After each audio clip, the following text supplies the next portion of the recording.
دو خطرناک بھیڑیے دو خطرناک بھیڑیے ایسے بھیڑیے ہیں جو انسان کے ایمان کو نوچ ڈالتے ہیں۔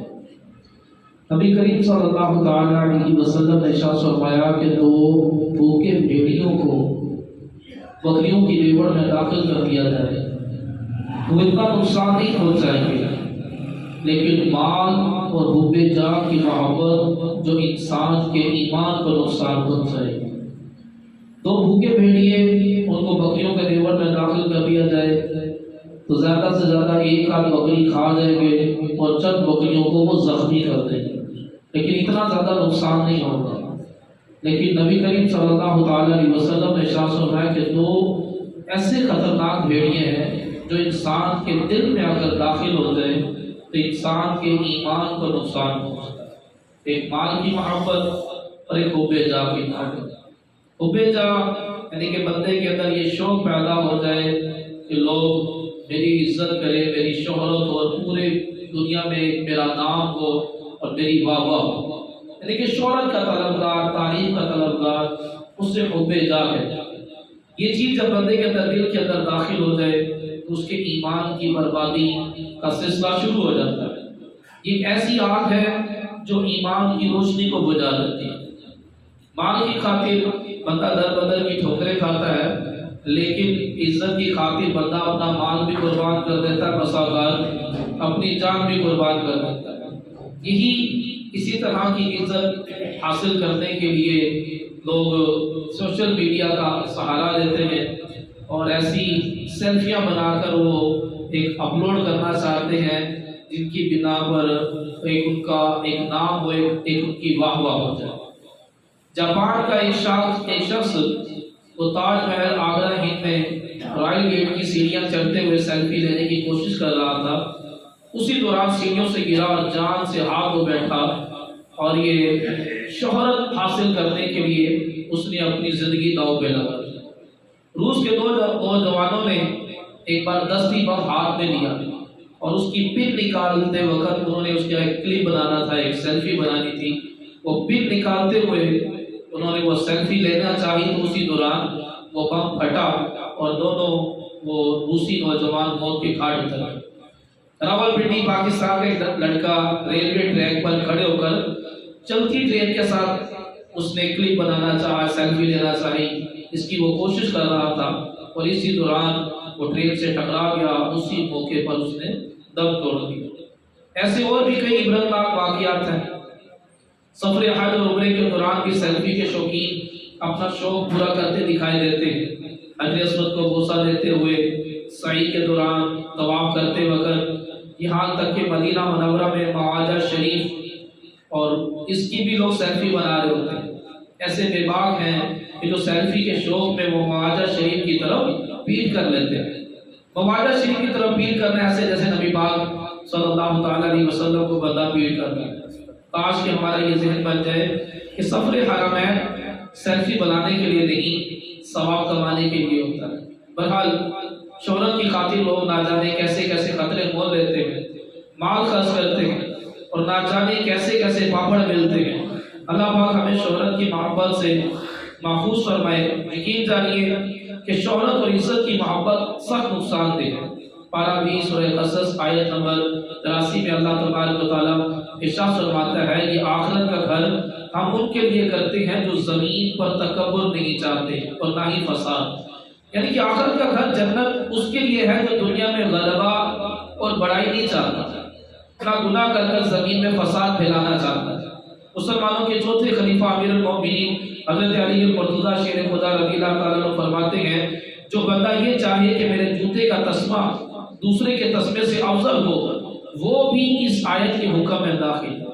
ہر بندہ چاہ رہا ہے کہ میرا موبائل دوسرے کے موبائل سے اچھا ہو، میرے کپڑے دوسروں کے کپڑوں سے زیادہ اچھے ہوں، برانڈ کے ہوں، میری گاڑی دوسروں کی گاڑی سے زیادہ اچھی ہو، میرا گھر دوسروں کے گھر سے زیادہ اچھا ہو۔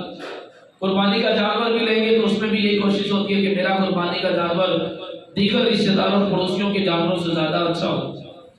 تو جو بندہ یہ چاہتا ہے، جس کے اندر یہ چیز پیدا ہو جائے، اس کے لیے آخرت میں کوئی گھر نہیں۔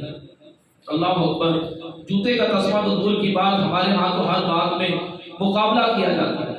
میرا جوتا ایسا ہے ہوا تو لوگ دیکھ کر واہ واہ پکاریں گے، میرے کپڑے اعلیٰ ہو، میرا مکان، خوشبو بھی لگائیں گے تو کوشش ہوگی کہ ایسی خوشبو لگائیں گے لوگ عش عش کر اٹھیں، واہ واہ کر اٹھیں اور پوچھیں کہ بھائی کون سی خوشبو لگائی گئی۔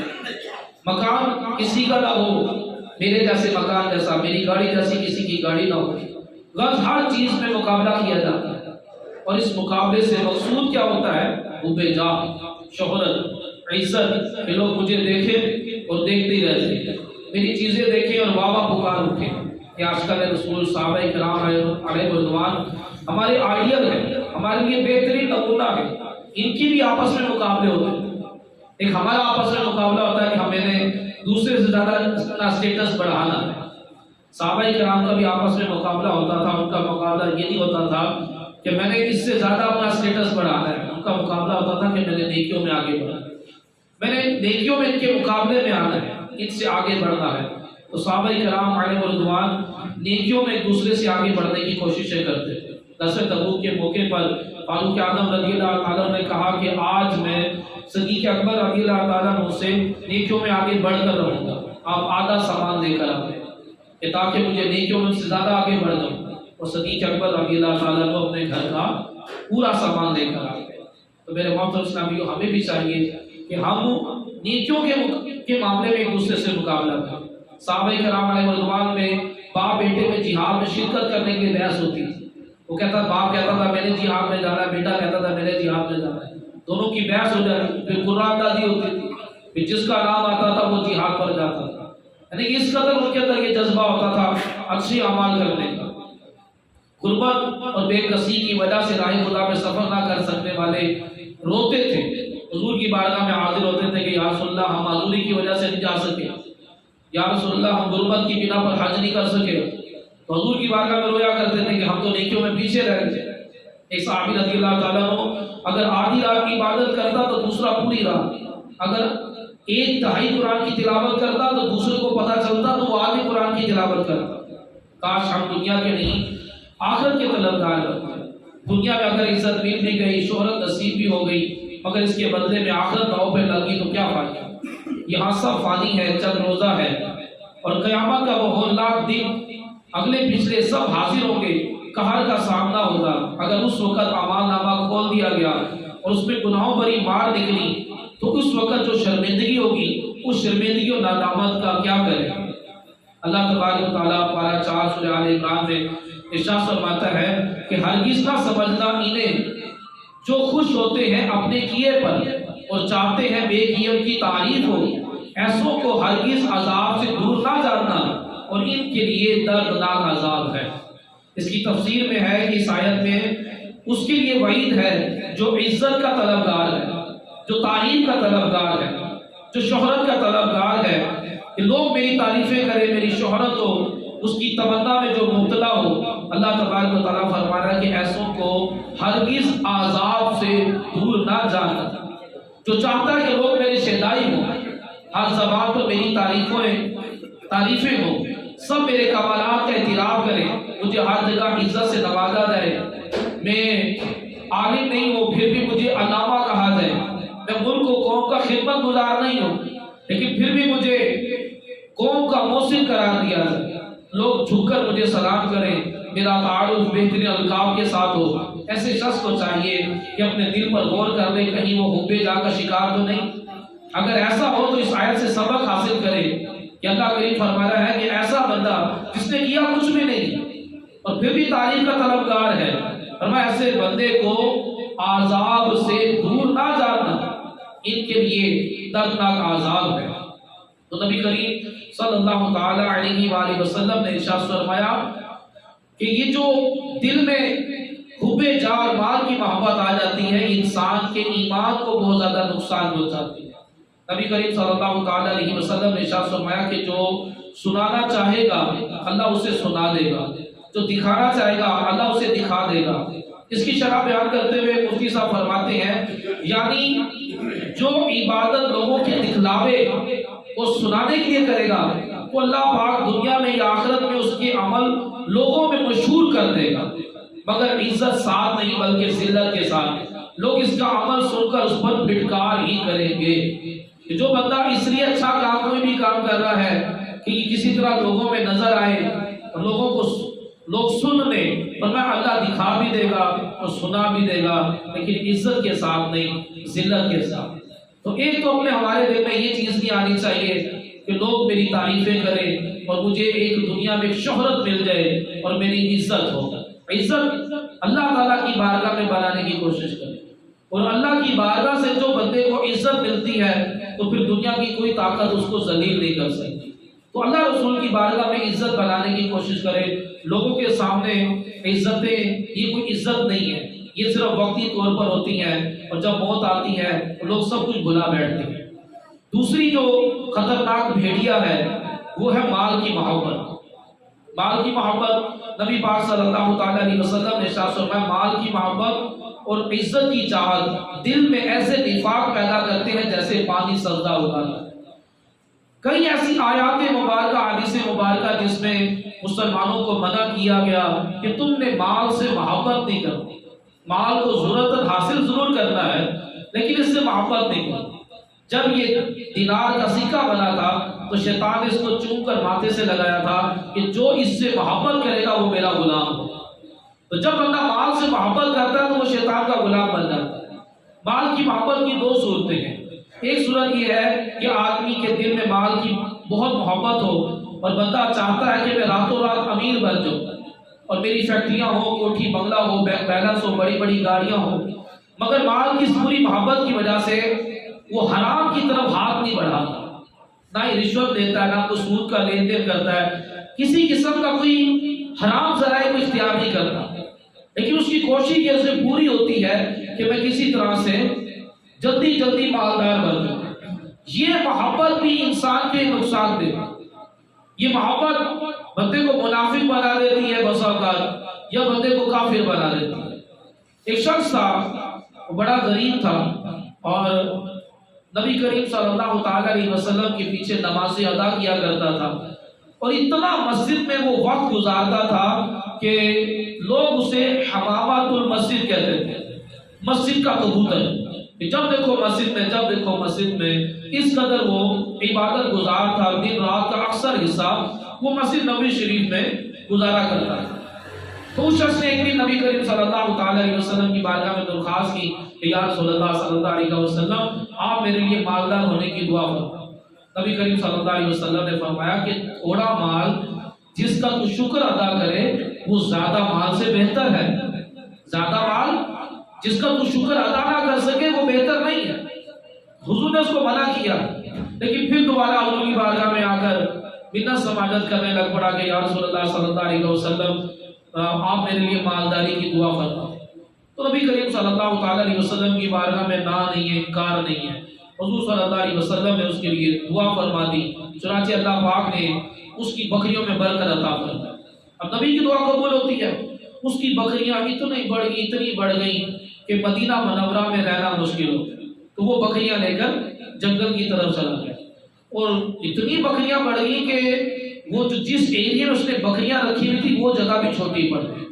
تو پہلے تو کہا وہ حمامۃ المسجد تھا، مسجد کا کبوتر تھا، لیکن جب اتنا زیادہ مال آیا اس مال کی محبت میں ہوا کیا کہ پہلے وہ مسجدوں میں بیٹھا رہتا تھا، اب مسجد میں بیٹھنا تو دور کی بات، تو نبی کریم صلی اللہ تعالیٰ علیہ وسلم کے پیچھے نماز پڑھنا دور کی بات، جمعہ بھی نہیں پڑھتا تھا، جمعہ پڑھنا اس نے چھوڑ دیا، بڑا مالدار ہو گیا۔ تو نبی کریم صلی اللہ تعالیٰ علیہ وسلم تو جب پتہ چلا، حضور نے اس کا پوچھا کہ بھی اس کا کیا حال ہے، تو صحابہ کرام علیہ رضوان نے عرض کیا رسول اللہ اس کا مال بہت کثیر ہو گیا ہے اور اب جنگل میں بھی اس کے مال کی گنجائش نہ رہی۔ تو پیارے آقا مدینے والے مصطفیٰ صلی اللہ علیہ وسلم نے فرمایا اس پر افسوس، زیادہ مال جمع کرنے پر حضور خوش نہیں ہوئے، فرمایا اس پر افسوس ہے۔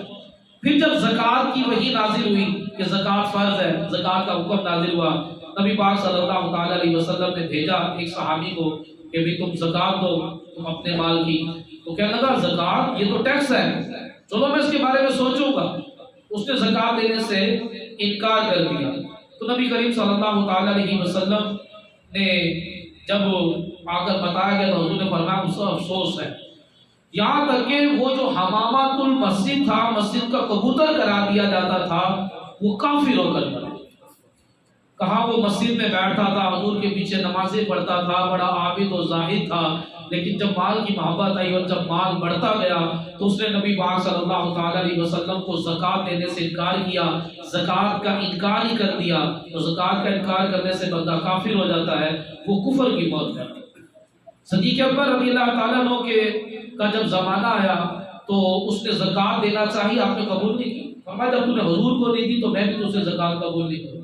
یہاں تک کہ وہ بندہ کفر ہو کر مرا، پہلے وہ منافق ہوا اور وہ پھر کافر ہوا۔ تو غور کریں کہ جب بہت زیادہ مال آ جائے اور مال کی محبت بندے کے دل کے اندر داخل ہو جائے تو یہ اس کی کتنی بڑی نحوست ہے کہ نمازیں، عبادتیں تو دور کی بات، تو بندہ کفر کی طرف پہنچ جاتا ہے، منافقت کی طرف پہنچ جاتا ہے۔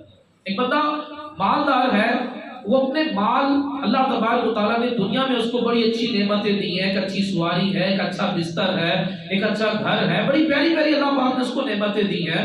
اس کو چاہیے کہ وہ اس مال کے ذریعے اس طرح سے اس کا استعمال کرے کہ اس کو مرنے کے بعد بھی اچھا بستر ملے، اس کو مرنے کے بعد بھی اچھا لباس ملے، اس کو مرنے کے بعد بھی اچھا باغ ملے، کہ اپنے مال کے ذریعے اپنی آخرت کو داؤ پہ نہ لگائے، اس سے اتنی محبت نہ کرے کہ اپنی آخرت کو برباد کر بیٹھے۔ تو مال جمع کرنے والا، مال کی محبت میں مبتلا ہونے والا، یہ منافقت کی طرف جو ہے وہ مبتلا ہو سکتا ہے۔ نبی کریم صلی اللہ تعالی علیہ وسلم نے ارشاد فرمایا کہ جائیدادیں نہ بناؤ۔ اللہ پاک ہمیں مال کی محبت سے محفوظ فرمائے اور ایمان کی مضبوطی اور اخلاق کی، کردار کی درستی میں اسی میں ہے کہ بندہ ہر پل موت اور قبر اور آخرت کو یاد رکھے۔ لیکن دنیاوی مال کا انتہائی برا اثر یہ ہے کہ اس کی محبت انسان کو غافل کر دیتی ہے۔ نبی کریم صلی اللہ تعالی علیہ وسلم نے ارشاد فرمایا لوگوں جائیداد نہ بناؤ ورنہ دنیا کے اوپر رہ جاؤ گے۔ اب بندہ کہتا ہے کہ بس میری جائیدادیں بڑھتی جائیں، میری زمینیں بڑھتی چلی جائیں، وہ اسی کی طرف لگا رہتا ہے یہاں تک کہ عبادت سے غافل ہو جاتا ہے، آخرت کی تیاری کرنا اس کے لیے مشکل ہو جاتی ہے۔ حدیث پاک میں ایک مرتبہ ایک شخص بارگاہ رسالت میں حاضر ہوا، عرض کی یا رسول اللہ صلی اللہ علیہ وسلم مجھے کیا ہو گیا ہے کہ میں موت کو پسند نہیں کرتا۔ حالانکہ موت کو پسند کرنا چاہیے، حضور کا فرمان ہے موت کو اچھا جانو، موت کو پسند کرو، کیونکہ موت آئے گی تو بندہ رب تعالیٰ سے ملاقات کرے گا، نبی علیہ السلام کا دیدار کرے گا۔ اس نے کہا عرض کی یا رسول اللہ میں موت کو پسند نہیں کر رہا، میرے دل میں میرا دل دنیا کی طرف مائل ہے، میں اپنے دل میں آخرت کی طرف میلاد کم پاتا ہوں۔ موت جو جنت کی طرف پہنچانے کا راستہ ہے، موت جنت کی طرف پہنچانے کا ایک ذریعہ ہے، لیکن مجھے موت پسند نہیں ہے۔ نبی کریم صلی اللہ تعالی علیہ وسلم نے ارشاد فرمایا کیا تمہارے پاس مال ہے؟ عرض کی جی ہاں۔ فرمایا کہ اپنا مال آخرت کے لیے صدقہ خیرات کر کر آگے بھیج دو، کیونکہ آدمی کے دل میں آدمی کا دل اپنے مال کے ساتھ ہوتا ہے، اگر یہ اپنے مال کو آگے بھیج دے تو اس سے ملنا چاہتا ہے، اور اگر مال کو پیچھے چھوڑ دے تو اس کے ساتھ پیچھے رہنا چاہتا ہے۔ یعنی کہ جب بندے کا کافی سارا مال ہوگا نا، خرچ کرنے کے لیے وقت بھی تو چاہیے نا، تو بندہ کہے گا نا میرے پاس اتنا مال ہے، مجھے ابھی زندگی کافی چاہیے تاکہ میں اس مال کے ذریعے کافی زیادہ عیاشیاں کر سکوں، تو اب وہ موت کو پسند نہیں کرے گا۔ زیادہ مال والا کبھی بھی موت کو پسند نہیں کرے گا، وہ یہی چاہے گا کہ میں اس مال کے ذریعے دنیا میں جو عیاشیاں کرنی ہے میں اور زیادہ کروں۔ حضور نے فرمایا اس مال کو آگے بھیج، جب تو اس مال کو آگے بھیج دے گا تو اس سے ملنا چاہے گا، کیونکہ اس مال کے بدلے میں جو جنت ملی ہے وہ جنت لینا چاہے گا۔ تو اب بندے کی تمنا ہوگی کہ میں نے اللہ کی راہ میں مال خرچ کیا ہے، میں نے اللہ کی راہ میں مال قربان کر دیا ہے، میں نے مسجدیں بنا دی ہیں، میں نے مدرسے بنائے ہیں، میں نے صدقہ خیرات کر دی ہے، اللہ پاک مجھے اس کے بدلے میں جنت عطا فرمائے گا، مجھے جلدی جلدی موت آئے، اب وہ موت کو پسند کرے گا، ادروائز بندہ موت کو پسند نہیں کرتا۔ جو اچھی اعمال کر رہا ہوتا ہے، جو آخرت کی تیاری کر رہا ہوتا ہے، اس کو موت پسند ہوتی ہے کہ جلدی موت آئے گی، میں رب سے ملاقات کروں گا اور اللہ پاک مجھے جنت عطا فرمائے۔ یہ کھلی حقیقت ہے کہ مال جب تک ہمارے پاس ہو، چاہے تجوری بھری بھی ہو، ہم کروڑوں روپے کے مالک ہوں، یہ مال ہمیں بالکل نفع نہیں پہنچا سکتا۔ مال کا فائدہ اس وقت ہوتا ہے جب آدمی اسے خرچ کرتا ہے۔ مال کو خرچ کرنے کے لیے وقت چاہیے، زندگی چاہیے، سانسیں چل رہی ہوں، تب ہی آدمی مال سے فائدہ اٹھا سکتا ہے. مگر معاملہ ایسا ہے کہ آدمی مال کے پیچھے بھاگتا ہے، روپیہ کر کر مال جمع کرتا ہے اور اس کی تجوری میں مال بڑھتا جاتا ہے، بینک بیلنس میں اضافہ ہوتا جاتا ہے، لیکن آپ اس کے ساتھ ساتھ زندگی کم ہوتی چلی جاتی ہے. ادھر تجوری بھر جاتی ہے، ادھر زندگی ختم ہو جاتی ہے. کہ سیٹھ جی کو فکر تھی کہ ایک کے 10 کیجئے، موت آ پہنچی کہ مسٹر جان واپس کیجئے. تو لوگ بندہ تمنا تھا کہ میرا مال میں اضافہ ہوتا رہے، ادھر مال بڑھتا گیا، ادھر زندگی کم ہوتی گئی، اور یہاں تک کہ اس کو موت نے آ گھیرا. نبی کریم صلی اللہ تعالی علیہ وسلم نے ارشاد فرمایا ہر انسان کے 3 ساتھی ہیں. ایک ساتھی اس کی زندگی تک ساتھ دیتا ہے، دوسرا قبر تک ساتھ دیتا ہے، اور تیسرا قیامت تک ساتھ دے گا. فرمایا جو بندے کی زندگی کے ساتھ ساتھ دیتا ہے وہ بندے کا مال. ادھر بندہ مرتا ہے اور مال اس کا ساتھ چھوڑ دیتا ہے. دوسرا ساتھی جو قبرستان تک ساتھ دیتا ہے، اس کے 2 سباب رشتے دار جو اس کو قبرستان تک ساتھ دیتے ہیں، اس کے بعد وہ بھی اس کو چھوڑ کر آ جاتے ہیں. جو قیامت تک جو بندے کا ساتھ دیتا ہے وہ ہے بندے کے اعمال. تو نبی کریم صلی اللہ علیہ وسلم نے ارشاد فرمایا سب سے بہترین ساتھی جو ہے وہ نیکیاں ہیں. نیکیوں کے ساتھ ایک اپنا رشتہ مضبوط کرو. یہی نیکیاں بندے کو قبر میں اس کو عذاب سے بچائیں گی، قبر جنت کا باغ بنائیں گی. یہی نیکیاں قیامت والے دن رب کی رحمت سے اس کو جنت دلوائے گی. تو نیکی سے بڑھ کر کوئی اچھا ساتھی نہیں، نیکی سے بڑھ کر کوئی رشتہ دار نہیں. دوسری بات کی محبت ہے، اسے شحن کہتے ہیں. شحن یعنی کہ ایسی مال کی لالچ کہ امیر و کبیر بننے کے لیے وہ اب حرام کی طرف بھی ہاتھ بڑھاتا ہے. پہلا جو تھا وہ حرام کی طرف ہاتھ نہیں بڑھا رہا تھا، بس یہ تھا کہ میرا مال بڑھتا جائے، وہ بھی نقصان دہ تھا. یہ دوسری محبت جو ہے وہ ایسی محبت ہوتی ہے کہ وہ حرام کی طرف بھی ہاتھ بڑھانا شروع کر دیتا ہے. اسے شحن کہتے ہیں. اللہ تبارک و تعالیٰ نے ارشاد فرمایا کہ وَمَن يُوقَ شُحَّ نَفْسِهِ فَأُولَٰئِكَ هُمُ الْمُفْلِحُونَ. کہ جو بندہ دل کی لالچ سے بچا لیا گیا وہ کامیاب ہو گیا. یعنی کہ یہ وہ لالچ ہے کہ بندہ حد سے آگے گزر جاتا ہے، وہ حلال تو حلال، حرام کی طرف بھی ہاتھ ڈالنا شروع کر دیتا ہے. حضرت ابو ہریرہ رضی اللہ عنہ سے روایت، اللہ پاک کے آخری نبی صلی اللہ علیہ وسلم نے ارشاد فرمایا شحن یعنی مال کی انتہائی محبت اور ایمان کسی بندے کے دل میں جمع نہیں ہو سکتا. ایسا نہیں ہو سکتا کہ مال کی لالچ بھی دل میں ہو اور ایمان بھی دل میں ہو، یہ دونوں چیزیں ایک جگہ پر جمع نہیں ہو سکتی. اگر شحن ہے تو ایمان نہیں ہے، اور اگر ایمان ہے تو پھر شحن یہ چیز نہیں ہو سکتی. اللہ تبارک و تعالیٰ نے قرآن مجید فرقان حمید میں ارشاد فرمایا الذی جمع مالا وعددا، جس نے مال جوڑا اور گن گن کر رکھا، یحسب ان مالہ اخلدا، اور وہ سمجھتا ہے کہ اس کا مال دنیا میں ہمیشہ رہے گا. کلا لینبذن فی الحطمہ، نہیں ہرگز نہیں، ضرور بھی ضرور وہ چورا چورا کر دینے والی میں پھینکا جائے گا. وما ادراک ما الحطمہ، اور تو نے کیا جانا چورا چورا کر دینے والی کیا ہے. نار اللہ الموقدہ، وہ اللہ کی بھڑکائی ہوئی آگ ہے. اللہ کی تطلع علی الافئدہ، جو دلوں پر چڑھ جائے گی. فَإِنَّهَا عَلَيْهِ مُؤْصَدَةٌ، اور بے شک وہ ان پر بند کر دی جائے گی. فی عمد ممددہ، اور لمبے لمبے ستونوں میں. اس کی تفسیر میں لکھا ہے کہ جو شخص حرام ذرائع سے مال جمع کرتا ہے، اپنے مال سے شرعی حقوق ادا نہیں کرتا، مال جمع کرنے میں ایسا مشغول ہو جاتا ہے کہ آخرت کو بھول جاتا ہے، ایسا شخص کیا یہ سمجھتا ہے کہ اسے دنیا میں ہمیشہ رہنا ہے؟ کیا اس کا مال اس سے موت سے بچا لے گا؟ اس کے بھروسے پر یہ مال کی محبت میں مست رہتا ہے، نیک اعمال کی طرف مائل نہیں ہوتا. نہیں نہیں، ہرگز ایسا نہیں ہوگا، بلکہ وہ ضرور ضرور جہنم کے چورا چورا کر دینے والے طبقے میں پھینکا جائے گا، جہاں آپ اس کی ہڈیاں پسلیاں توڑ ڈالے گی. اور تم کیا جانو وہ چورا چورا کر دینے والی کیا ہے؟ وہ اللہ پاک کی بھڑکائی ہوئی آگ ہے جو کبھی ٹھنڈی نہیں ہوتی. یہ آگ جسم کے ظاہری حصے کو بھی جلائے گی اور جسم کے اندر پہنچ کر دل کو بھی جلا ڈالے گی. بے شک مال کے ایسے حریصوں کو آگ میں ڈال کر دروازے بند کر دیے جائیں گے. بھائیو ہر دم بچو تم حب جاہ اور مال سے، ہر گھڑی چوکس رہو شیطان کی اس چال سے. مالداروں کی خوشامد میں ہلاکت ہے بڑی، تو گناہوں میں پڑے گا آئے گی شامت تیری.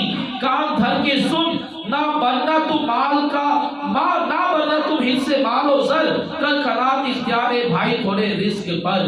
تو میرے پیچھے اسلام بھائیو یہ مال و دولت کی محبت یہ دنیا کی آخرت کو تباہ و برباد کر رکھ دیتی ہے کہ دلا غافل نہ ہو یکدم یہ دنیا چھوڑ جانا ہے، بغیچے چھوڑ کر خالی زمین اندر سمانا ہے، نہ بیلی ہو سکے بھائی نہ بیٹا باپ تے مائی، تو کیوں پھرتا ہے سودائی عمل نے کام آنا ہے۔ عزیزہ یاد کر جس دن اسرائیل آویں گے نہ کوئی جاوے تیرے سنگ اکیلا تو نے جانا ہے، جہاں کے شکل میں شاغل خدا کی یاد سے غافل کرے دعویٰ یہ دنیا میرا دائم ٹھکانہ ہے۔ تو میرے محترم اسلامیوں، اگر بندے کے پاس مال آئے تو شرعی طریقے سے اس کو خرچ کرتا رہے، شرعی طریقے سے اسے حاصل کرے۔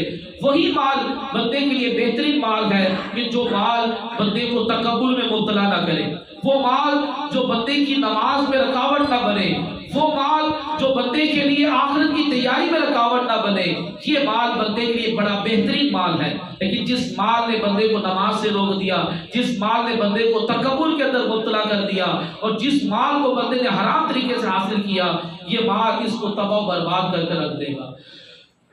جس مال کی زکوٰۃ نہیں نکلی ہوتی تو قیامت والے دن وہ مال ایک بہت بڑا اژدہا بن جائے گا، اژدہا بن کر قیامت والے دن اس کو نوچے گا، اس کو ڈسے گا اور کہے گا میں ہوں تیرا مال، میں ہوں تیرا سونا، میں ہوں تیرا چاندی، میں ہوں تیرا خزانہ۔ لوگ حساب دے رہے ہوں گے لیکن زکوٰۃ نہ دینے والا اس کو سانپ بچھو اس کو ڈس رہے ہوں گے۔ یہ ابھی تو قیامت والا معاملہ ہے، جہنم والا معاملہ ابھی تو باقی ہے۔ پھر یہاں تک کہ سونے اور چاندی وہ جہنم کی آگ میں دہکا کر اس کے جسم پر داغ لگائے جائیں گے، یہ قیامت والے دن ہوگا۔ اس کے بعد ابھی اس کا حساب کتاب کے بعد والا معاملہ تو بعد میں ہے۔ اور نبی کریم صلی اللہ تعالی علیہ وسلم نے دو خطرناک بھیڑیوں کے حوالے سے ہمیں بتایا کہ تم نے اس سے بچنا ہے، ایک مال کی محبت اور ایک حب جاہ کی محبت۔ یہ دونوں بھیڑیے اگر دل کے اندر داخل ہو جائیں اور یہ آگ اگر دل میں لگ جائے تو یہ ایمان کے نور کو بجھا دیتی ہے۔ دل کے اندر جب ایمان کی روشنی بڑھتی جاتی ہے تو اس کے اعضاء سے وہ ایمان اس کا ظاہر ہوتا ہے کہ اس کے اخلاقیات بہتر ہوتے ہیں۔ جب یہ روشنی کم ہوتی چلی جائے تو اس کے ظاہر سے لگتا نہیں ہے کہ یہ مسلمان ہے، کیونکہ اس کی ایمان کی روشنی بالکل کمزور پڑتی چلی جا رہی ہے۔ اور یہ کمزور کب پڑتی ہے کہ جب دل میں مال کی محبت آ جاتی ہے، اور مال کی محبت اور ایمان یہ دونوں ایک جگہ پر جمع نہیں ہو سکتے۔ تو میرے محترم اسلام بھائیوں، زندگی برف کی طرح پگھلتی چلی جا رہی ہے، ہمارا ہر سانس موت کی طرف ایک قدم ہے، اور ان قریب اچانک موت آ جائے گی اور ہمیں اندھیری قبر میں اتار دیا جائے گا۔ تو بندے کو چاہیے کہ ہر وقت آخرت کو یاد رکھے، آخرت کی تیاری کرتا رہے، نماز کی پابندی کرے، مال کو حاصل کرنے میں حرام طریقہ اختیار نہ کرے، اور مال کو حاصل کرنے میں اتنا زیادہ اس سے محبت نہ کرے کہ بندہ آخرت کی تیاری نہ کر سکے۔ یاد رکھیں، غریب لوگ بھی کامیاب نہیں ہیں اور مالدار بھی کامیاب نہیں ہے۔ جو جھونپڑی میں بیٹھا ہوا ہے اور اگر وہ نماز کی پابندی نہیں کر رہا، آخرت کی تیاری نہیں کر رہا، تو وہ بھی کامیاب نہیں ہے۔ اور جو بڑے بڑے محلات میں بیٹھا ہوا ہے اور وہ بھی اگر آخرت کی تیاری نہیں کر رہا، نماز کی پابندی نہیں کر رہا، تو وہ بھی کامیاب نہیں ہے۔ بھلے جھونپڑی میں رہنا والا ہو یا محلات میں رہنے والا ہو، سب کی قبر 2 گز کی ہے، سب کا کفن وہ 3 کپڑوں والا ہی ہے۔ ہر ایک کو چاہیے، بھلے کوئی غریب ہے یا امیر ہے یا متوسط ہے، ہر بندے پر لازم ہے کہ اپنی موت کو نہ بھولے اور ہمیشہ آخرت کی تیاری کرتا ہے۔